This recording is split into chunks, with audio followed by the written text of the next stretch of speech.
Hey, you want to do some molecular formula? Are you the one who knocks? All right, molecular formula time. This is an example of a molecular formula problem. So we've done empirical formula, now it's time for molecular.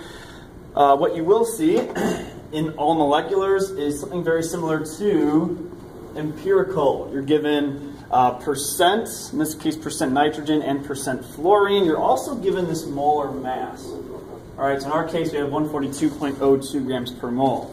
And you'll know to find molecular formula, obviously, because we're asked for molecular formula. So in this case, we're going to do, or what I'm going to do is fast forward through the empirical formula part. Because for every molecular formula, you need to find an empirical formula first. And, I mean, you know how to find empirical given the 2%, the two different elements. It's just that molar mass part which gets a little weird. So I'll pause it for now. In a little bit, I'll have the empirical here. All right, so I've gone as far as finding out our empirical formula. Again, how I did that was taking the mass, or sorry, the percents up here, changing them into grams, which I did over here. Turn those into moles by dividing by the molar masses. We end up getting a certain number of moles of N, a certain number of moles of fluorine. Again, that is your ratio of moles of nitrogen to moles of fluorine, but that's an awkward looking ratio. To make ratios look better, we divide by the lower, or lowest, or lower in this case, but overall lowest number of moles, in our case nitrogen. We get a pretty good ratio of 1 atom or mole of nitrogen for every 3 atoms or moles of fluorine. We end up with an empirical formula of NF3. In other words, nitrogen trifluoride. Cool. But what does this mean with molecular formula? Well, empirical formulas, what we've talked about before, are is basically the lowest whole number ratio of elements in a compound. Can you get any simpler than NF3? You can't. Molecular formulas can be or are a multiple of the empirical.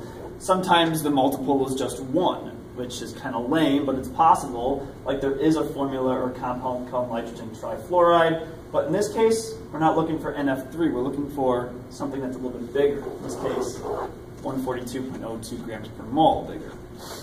So I'm going to move it all down a little bit. All right, so I had, actually that's still up there, I can use that.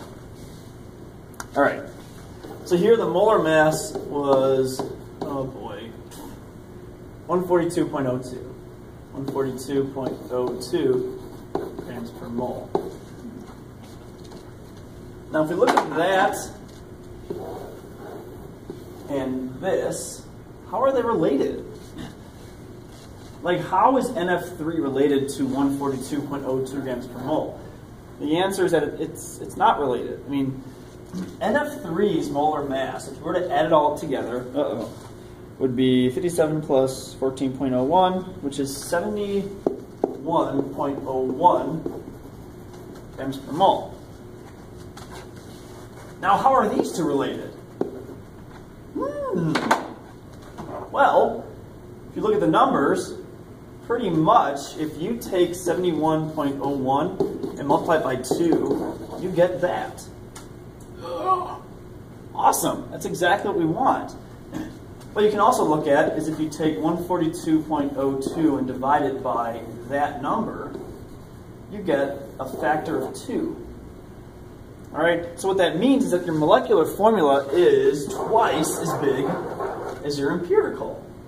Which makes sense, because the empirical is the lowest whole number ratio form, simplest form. So if you just double your empirical, in our case we'll have N2F6, that's your molecular formula.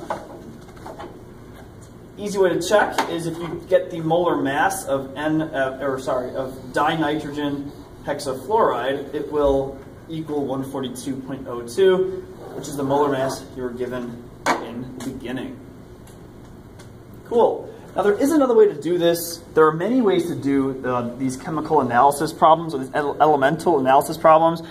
This is just one way, but I like this way the best, so I'll show this way. All right, thanks for watching, everybody. Keep it real.